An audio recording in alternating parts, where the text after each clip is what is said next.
네, 헌법재판소가 윤석열 대통령 탄핵 심판에 대해서 역대 최장기간 수기를 이어가고 있죠. 이르면 이번 주 후반에 탄핵 심판 선고 가능성이 언급되고 있는데요. 전망과 쟁점, 김광삼 변호사와 함께 이야기 나눠보겠습니다. 어서 오세요. 네, 안녕하세요. 수기가 길어지다 보니까 이런저런 추측들이 나오고 있는 것 같은데요. 지금 헌재 내부는 어떤 상황이라고 봐야 됩니까? 이제 제가 볼 때는 한 가지 분명한 것은 예. 이제 전원이 의견이 일치하지 않는다. 이건 단호하게 말씀할 수 있을 것 같아요. 일치가 됐다고 했다면 아마 전주에 선고가 나왔을 겁니다. 그래서 우리가 내란, 헌법 위반, 법률 위반 그리고 이제 비상계엄으로 일어난 것이기 때문에 이게 간단하다 생각하지만 또 그렇지 않을 수 있거든요. 그래서 일단 이제 사실관계에 관한 거, 그러니까 팩트에 관한 거, 예를 들어서 비상계엄을 선포를 했고, 그다음에 국회에 계엄군이 진입을 했고, 또 선관위에 계엄군이 갔고요, 또 포구령 1호 이게 선포가 됐는데 이거 자체가 사실 헌법이나 법률 위반이다. 이런 정도의 사실관계 팩트는 아마 제가 볼 때는 전원 일치될 거예요. 근데 중요한 것은 그 쟁점에 대한 가치 평가, 평가를 어떻게 하느냐. 이게 헌법과 법률 위반이다 할지라도 이것이 정말 중대한 사유가 되는 거냐 하고요. 그다음에 요건에 있어서도 지금 내란죄 중간에 이제 철회되었냐, 철회되지 않았느냐. 그럼 내란죄가 철회됐으면 이게 기본적으로 탄핵소추 의결 당시와 사실이 동일하냐, 동일하지 않느냐. 이런 이제 법률적 평가가 굉장히 달라질 수 있고, 그다음에 재판관마다 좀 이견이 좀 있을 수 있다. 그래서 이게 좀 늦어진다고 봅니다. 네. 윤 대통령 탄핵 선고일이 언제냐 이것도 큰 관심인데 실제로 내일 그 박성재 법무부 장관의 탄핵 변론기일이 잡혀 있거든요. 이 부분도 좀 윤 대통령의 재판 선고일에 영향을 미칠 수 있습니까? 결과적으로 그렇죠. 이제 오늘 내일 사이에는 선고가 이루어지지 않을 것이다 이렇게 볼 수가 있고요. 네. 내일은 또 박성재 장관에 대한 재판이 있으니까 어차피 시간이 좀 걸릴 거다 이렇게 봅니다. 그래서 일단 박성재 장관에 대한 변론과는 별개로 하고, 그러면 지금 화요일날 있으니까 네. 수목 정도, 그러니까 수목금이잖아요. 예.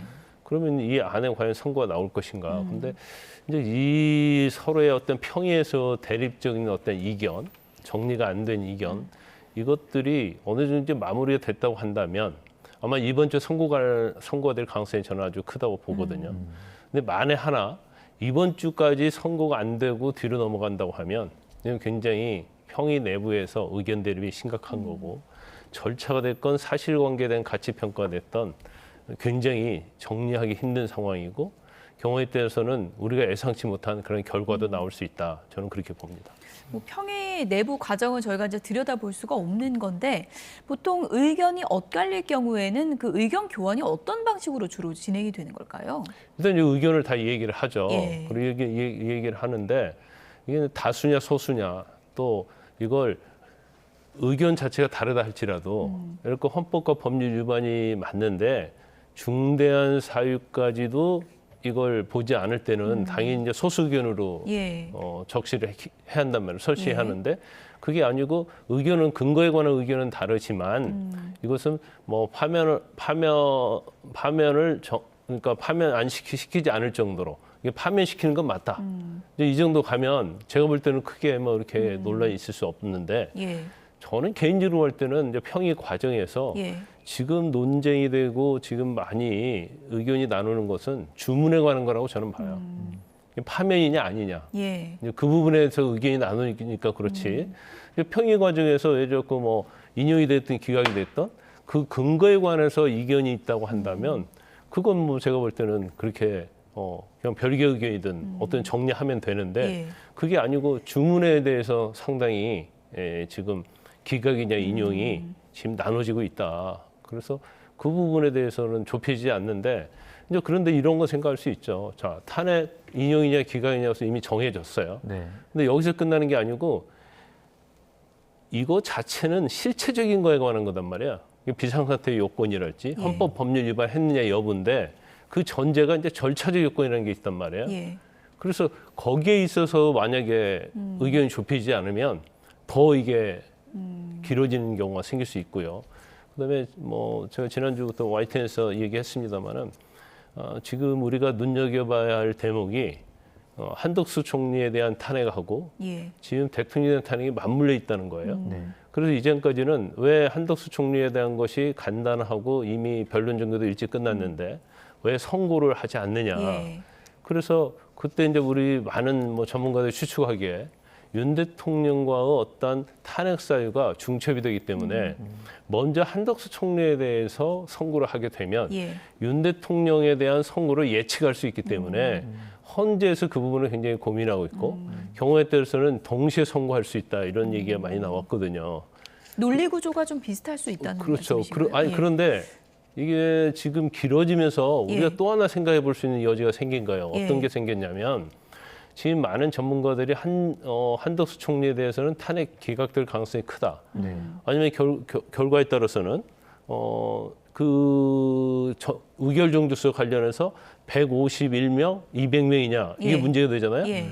그러면 이게 만약에 이게 대통령 권한대행이라 할지라도 대통령 수준의 의결 정도수가 있어야 한다고 하면 결과적으로 국회 소추 의결이 잘못했단 말이에요. 예.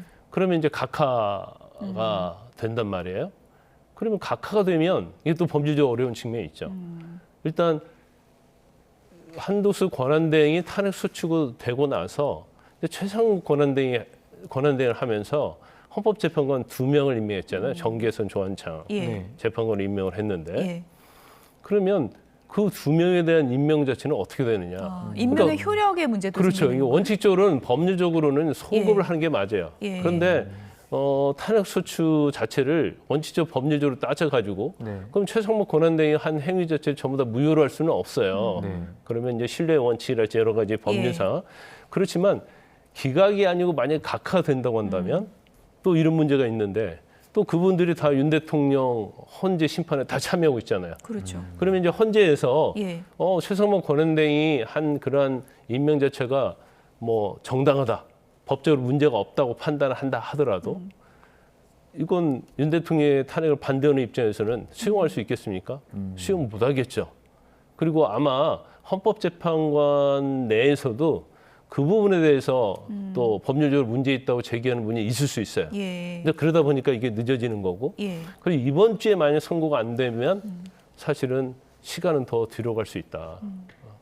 저는 그렇게 봅니다. 그 사실상 다음 달 4월 18일에 이제 헌법재판관, 그러니까 문영배 재판관과 이정미 재판관의 그 임기가 끝나기 때문에 사실 마지노선이라고 좀 부를 수 있을 것 같은데 만약에 그 기간을 지나가게 되면 그러면 이 헌법재판 윤 대통령 탄핵 선고는 기일 없이 계속 밀리게 된다 이렇게 볼 수 있는 겁니다. 근데 이제 4월 18일 지나면 네. 이게 엄청난 일이 일어나요. 이제 법적으로 수습할 수 없는 일이 일어나기 때문에 처음에 윤 대통령에 대한 탄핵 심판이 처음 시작됐을 때 누가 이렇게 길게 가려면 예상을 못했을 거예요. 왜냐하면 뭐 내란죄에 관련된 부분이랄지 내란죄인데 헌법 법률 위반이 되느냐 안 되냐. 그러니까 심리적으로 간단하고 경우에 따라서는 사실관계는 거의 뭐 정리가 됐다 이렇게 볼 수 있거든요.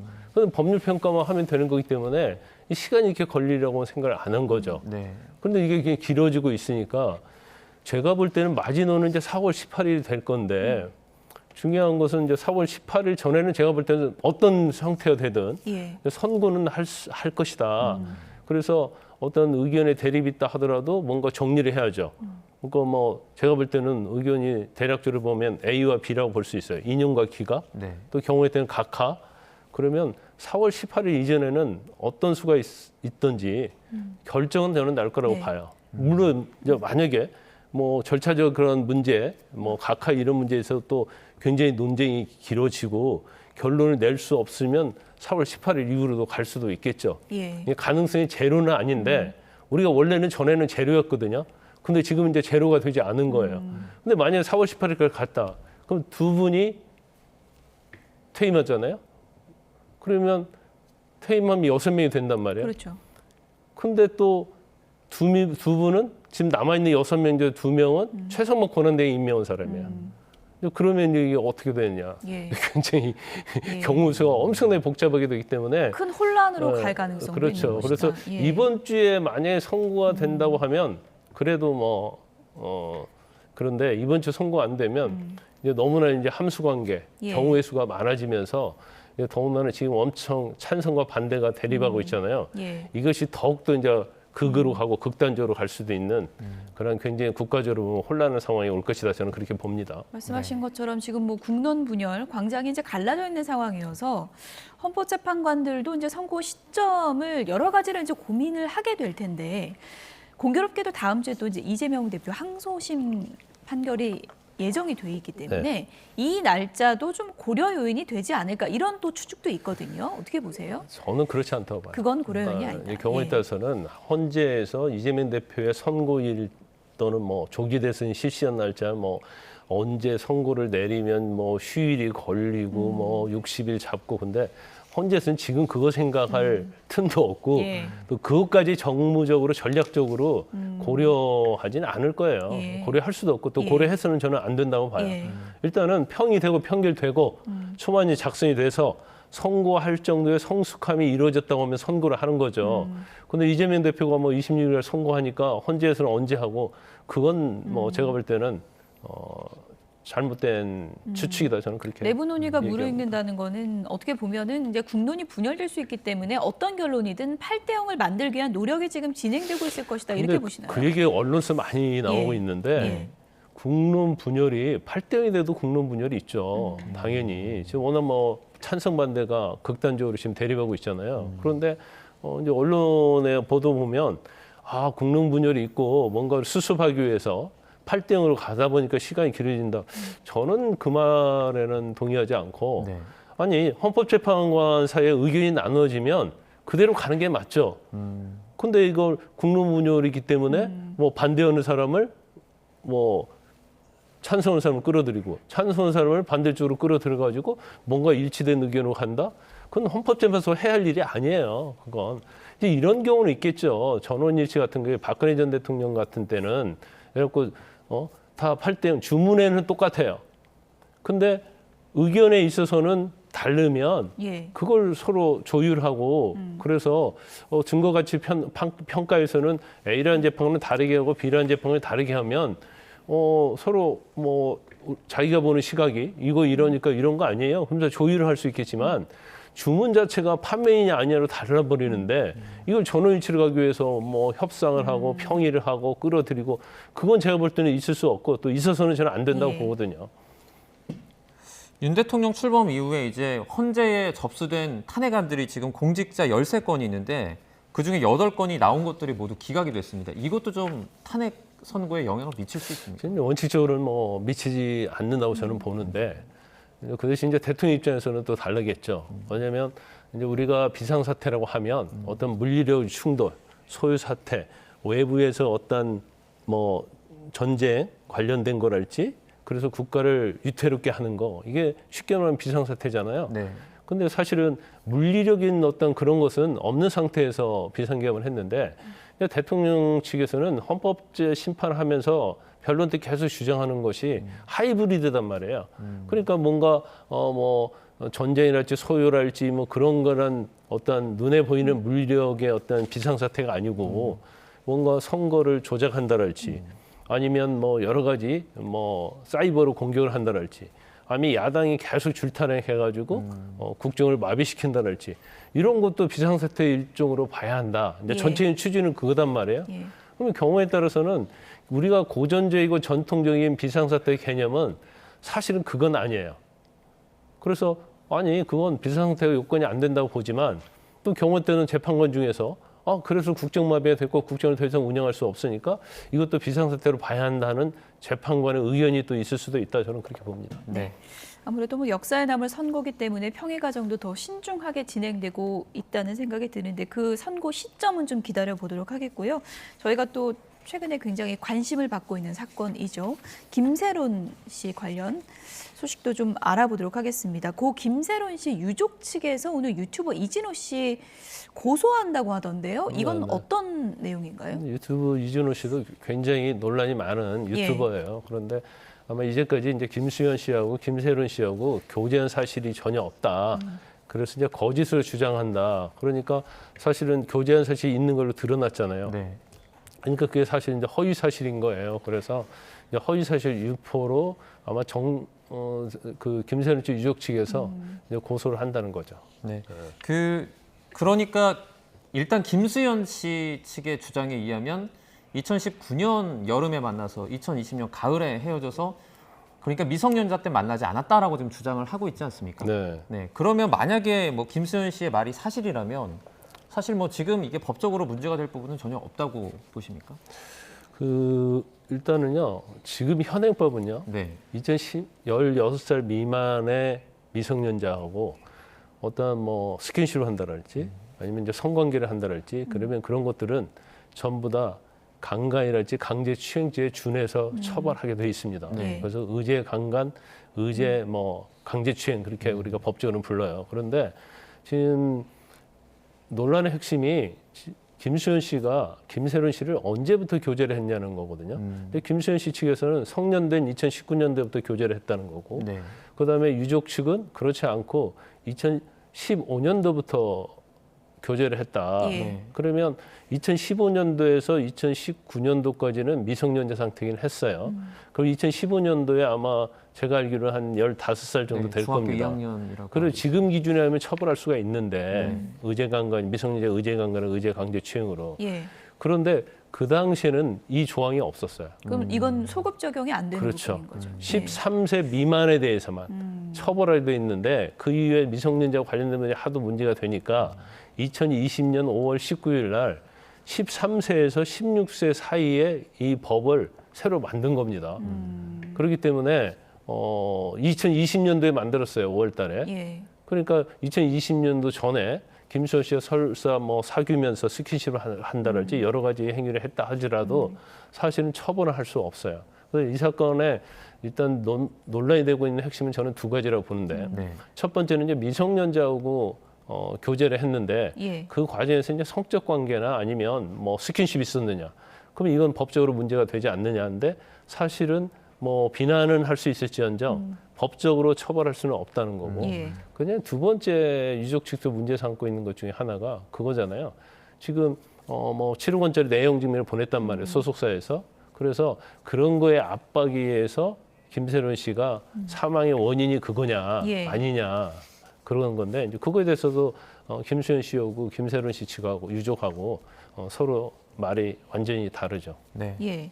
이 7억 관련해서는 뭐 소속사 측에서는 그런 문자조차 보내지 않으면 이거는 업무상 배임이 될 수 있다라고 이제 주장을 했잖아요. 그 부분은 네. 어떻게 보세요?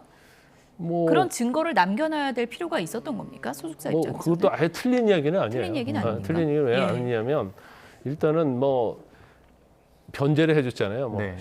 뭐 11억 정도 변제해줬다는 거 아닙니까? 그런데 이제 변제를 해줬으면 사실 이제 소속사에서 변제를 했으면 소속사의 책임은 아니에요.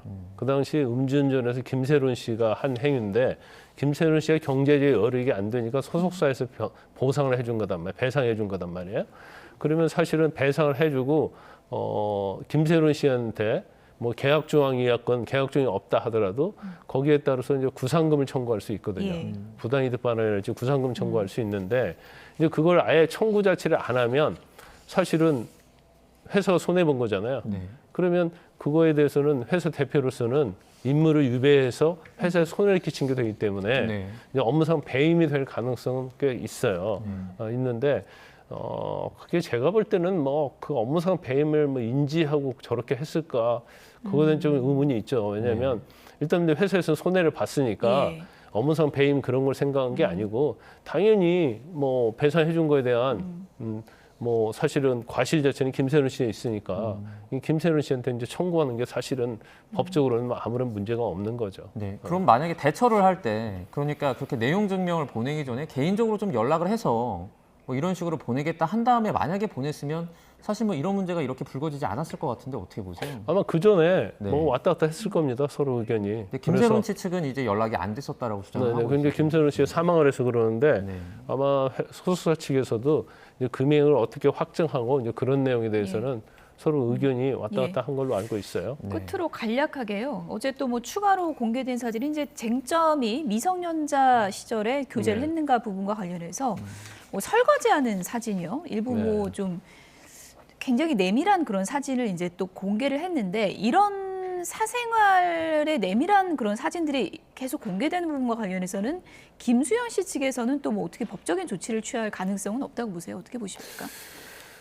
그거 자체가 이제 사실은 원칙적인 이제 프라이버시 침해고요. 예. 이제 초상권 침해가 될 수는 있죠. 그런데 우리가 보통 연예인이랄지 유명한 사람들은 이제 영어로 말하면 이제 퍼블릭 피거, 공적 인물이라는 사람에 대해서는 어느 정도의 그런 범위 내에서는 사실 이제 면제가 됩니다. 유법선 예. 조항사유가 돼요. 그래서 이제 국민의 어떤 알 권리랄지 예. 그런 헌법에 그런 정하고 있는 거랄지 이제 그런 것들에 의해서 사실 이제 면제가 되는 경우가 많이 있죠. 그래서 아마 이제 그런 것들을 생각하고 했을 거예요.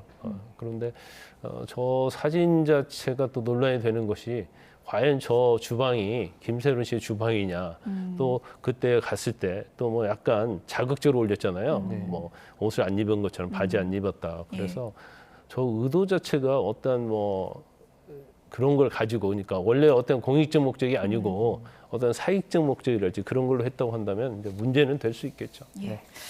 논란이 커질수록 이런 폭로전만 가열되면서 진실이 오히려 가려지지 않을까 그런 또 우려도 드네요. 지금까지 김광삼 변호사였습니다. 고맙습니다. 고맙습니다.